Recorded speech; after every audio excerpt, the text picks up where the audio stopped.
और उसमें केवल एक धर्म विशेष के धर्म गुरुओं को बुलाया जाता है, ब्राह्मणों को बुलाया जाता है, संस्कार कराया जाता है। उसमें सारे देश की पॉलिटिकल पार्टियों का चुप्पी साध लेना किस बात का डर है? मैं सभी राजनीतिक पार्टियों को कहना चाहता हूं, जो भी सरकारी आयोजन किसी धर्म विशेष के धर्म गुरुओं को बुलाकर अगर संस्कार आप करते हैं, सरकारी कार्यक्रम का, जैसे अलग अलग विभागों के कार्यक्रम होते हैं, चाहे वो संसद का शिलान्यास हो या राज्य की विधानसभा का शिलान्यास हो, चाहे जल बोर्ड के किसी भी स्टेट के किसी नए कार्य का उद्घाटन हो या किसी भी बिल्डिंग का उद्घाटन हो, उसमें सरकार किसी धर्म विशेष के धर्म गुरु को बुलाकर अगर संस्कार करती है तो वो देश के साथ धोखा है, भारत के संविधान के साथ धोखा है। आज भी राष्ट्रपति बनने के बावजूद हमारे समाज के राष्ट्रपति बनने के बावजूद देश के मंदिर में प्रवेश करने से रोक दिया, नई संसद के शिलान्यास में नहीं बुलाया, और अब देश की नई संसद जब बन के तैयार है, फिर से देश के साथ एक धोखा। एक तरफ तो वो आदिवासी, ऊपर से महिला, लेकिन जिनके धर्मशास्त्रों में देश की अनुसूचित जाति, जनजाति और महिलाओं के लिए कोई इज्जत ना हो, वहां उनको वो शिलान्यास के लिए बुलाएंगे, ये तो मैं उम्मीद नहीं कर सकता। लेकिन मैं पूछना चाहता हूं, उस ऑर्डर का हुआ क्या? उसके बाद उन हेट स्पीच देने वाले लोगों पर क्या मुकदमा दर्ज हुआ? क्या उनको जेल के सलाखों के कमीशन का जो कस्टोडियन है, जब लोग चारों तरफ से प्रताड़ित होते हैं तो कहते हैं मैं कोर्ट जाऊंगा, लेकिन जब कोर्ट से न्याय मिले तो कहां जाए? देश की सरकारों को सोचना होगा, कोई अजर अमर नहीं है यहां, ना साहब है ना हम हैं, सबको एक दिन खत्म होना है। तथागत बुद्ध ने कहा हर चीज अनित्य है, जो चीज आई है उसका खत्म होना तय है। लेकिन कुछ लोग समझते हैं हम सत्ता में आ गए, आजीवन अब हम ही रहेंगे। हमको लेकर और उनके ऊपर होने वाले अत्याचारों को लेकर हम चर्चा कर रहे हैं, लेकिन आज हालात देश के सामने बेहद गंभीर हैं। जैसा इम्तियाज साहब ने कहा कि अगर 24 में फिर से साहब आ गए तो प्रजातंत्र शब्द को हम इतिहास में पढ़ेंगे, इसमें कोई संदेह नहीं है।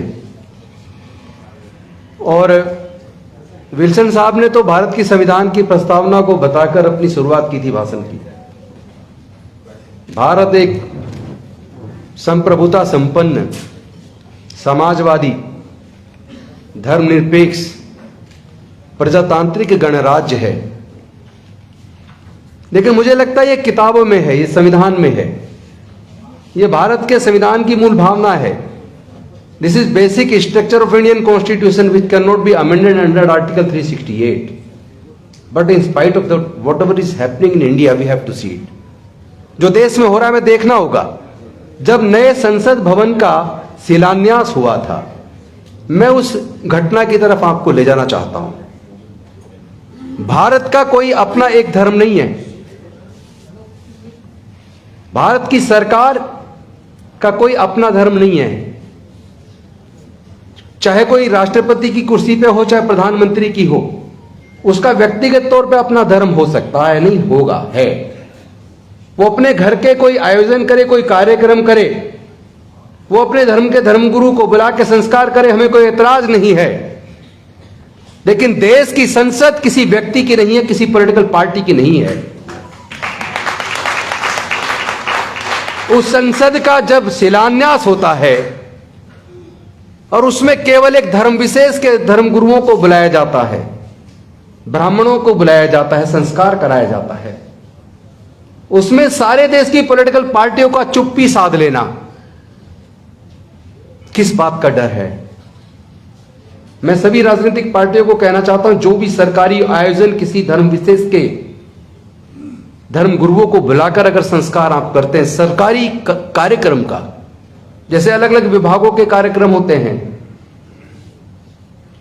चाहे वो संसद का शिलान्यास हो या राज्य की विधानसभा का शिलान्यास हो, चाहे जल बोर्ड के किसी भी स्टेट के किसी नए कार्य का उद्घाटन हो या किसी भी बिल्डिंग का उद्घाटन हो, उसमें सरकार किसी धर्म विशेष के धर्म गुरु को बुलाकर अगर संस्कार करती है तो वो देश के साथ धोखा है, भारत के संविधान के साथ धोखा है।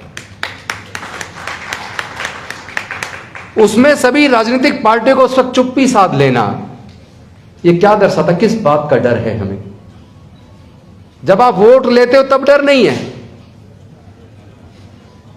और जब एक पार्टी जो केंद्र में सत्ता में जब इस तरह का आयोजन करती है, देश के संविधान के साथ, प्रजातंत्र के साथ धोखा करते, तो आप चुप्पी साध लेते हैं। यह नहीं चलेगा। आज सत्ता प्राप्ति के लिए 3 शब्द बड़े महत्वपूर्ण हो गए: मुसलमान, पाकिस्तान और कश्मीर।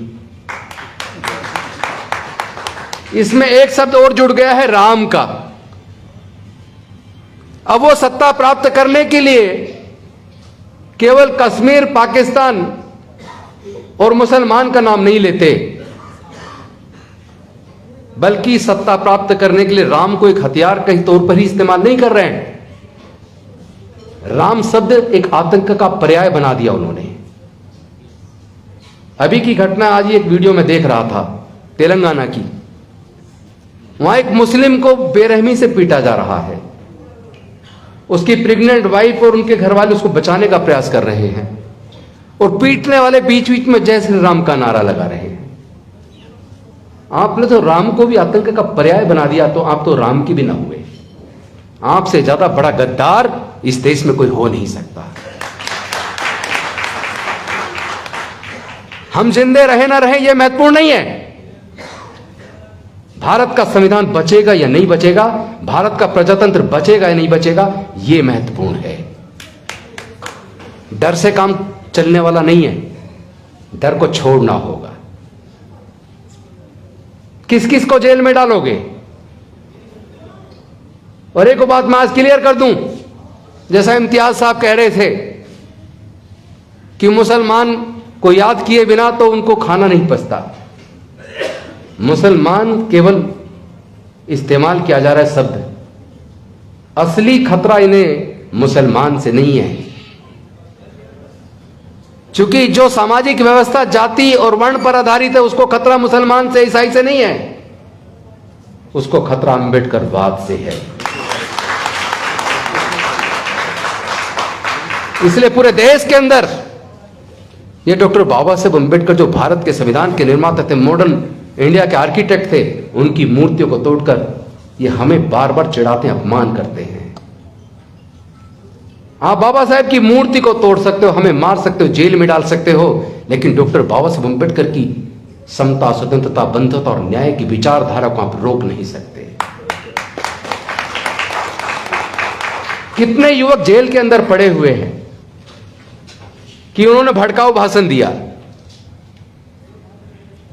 अरे ऐसे कितने लोग हैं जो रोज भड़काऊ भाषण देते हैं और संसद के अंदर, सत्ताधारी दल के अंदर सांसद हैं, उनके खिलाफ कोई मुकदमा नहीं।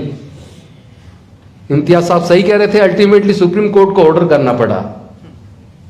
लेकिन मैं पूछना चाहता हूं, उस ऑर्डर का हुआ क्या? उसके बाद उन हेट स्पीच देने वाले लोगों पर क्या मुकदमा दर्ज हुआ? क्या उनको जेल के सलाखों के ट्यूशन का जो कस्टोडियन है, जब लोग चारों तरफ से प्रताड़ित होते हैं तो कहते हैं मैं कोर्ट जाऊंगा, लेकिन जब कोर्ट से न्याय मिले तो कहां जाए? देश की सरकारों को सोचना होगा, कोई अजर अमर नहीं है यहां, ना साहब है ना हम हैं, सबको एक दिन खत्म होना है। तथागत बुद्ध ने कहा हर चीज अनित्य है, जो चीज आई है उसका खत्म होना तय है। लेकिन कुछ लोग समझते हैं हम सत्ता में आ गए, आजीवन अब हम ही रहेंगे, हम तो अजर अमर हैं। ये वो अपनी गलतफहमी दूर कर लें। नाभा कुमार जी जैसे लोग, हम जैसे लोग, विल्सन साहब जैसे लोग, इम्तियाज साहब जैसे लोग, अब ऐसे लोग भी सांसद और विधायक बनने लगे हैं जो न्याय के लिए लड़ेंगे, जान कुर्बान कर सकते हैं, लेकिन झुकने वाले लोग नहीं है। भारत का संविधान हमें इजाजत देता हम किसी भी धर्म को माने, किसी भी आस्था को माने, लेकिन किसी दूसरे की आस्था को ठेस पहुंचाने का किसी को अधिकार नहीं है। हमने जीवन में कभी किसी दूसरे की आस्था को ठेस नहीं पहुंचा, उसका सम्मान किया है, लेकिन हमने बौद्ध धर्म की दीक्षा ली 10,000 अनुयायियों के साथ, उसको पूरे देश में मुद्दा बना दिया। कोई बात नहीं, हम मुद्दा बनाइए, झूठे केस बनाइए, हमें जेल में डालिए, हम लोग डरने वाले नहीं हैं। हम डॉक्टर बाबा साहब अम्बेडकर के सच्चे सिपाही हैं। हम इस लड़ाई को लड़ेंगे और इस लड़ाई को जीतेंगे। ये देश किसी एक धर्म के मानने वाले लोगों का नहीं है, ये देश किसी एक जाति का नहीं है। भारत में हजारों जातियां हैं, समाज 4 वर्ण में बटा है, कई धर्म के लोग रहते हैं, विविधताएं हैं।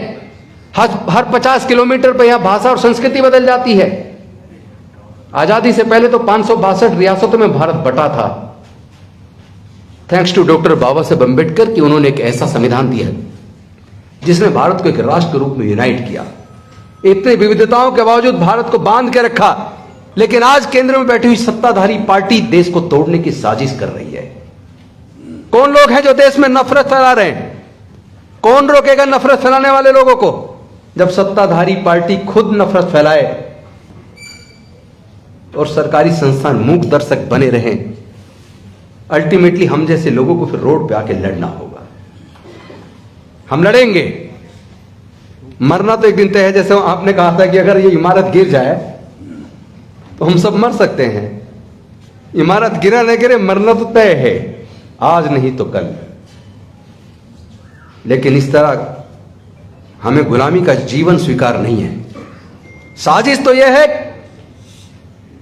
इम्तियाज साहब, आपने गुलामी नहीं देखी, आपका समाज तो हुक्मरान रहा है। हमारे समाज ने हजारों साल की गुलामी देखी है।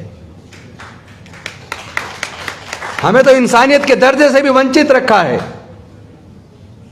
आज भी राष्ट्रपति बनने के बावजूद हमारे समाज के राष्ट्रपति बनने के बावजूद देश के मंदिर में प्रवेश करने से रोक दिया। नई संसद के शिलान्यास में नहीं बुलाया। और अब देश की नई संसद जब बन के तैयार है, फिर से देश के साथ एक धोखा। एक तरफ तो वो आदिवासी, ऊपर से महिला, लेकिन जिनके धर्म शास्त्रों में देश की अनुसूचित जाति, जनजाति और महिलाओं के लिए कोई इज्जत ना हो, वहां उनको वो शिलान्यास के लिए बुलाएंगे, ये तो मैं उम्मीद नहीं कर सकता। लेकिन उनको यह एहसास जरूर करा दूं कि आप देश को तोड़ना बंद करो, जाति धर्म के नाम पे बांटना बंद करो। आपकी सारी साजिशें 2024 तक हम उजागर कर देंगे और आपको कामयाब नहीं होने देंगे। हमने तो एक और संकल्प लिया है, क्योंकि जब दंगे होते हैं तो दंगों में इस्तेमाल कम पढ़े लिखे लोगों का, खासतौर पर अनुसूचित जाति, जनजाति और पिछड़े वर्ग के लोगों का किया जाता है।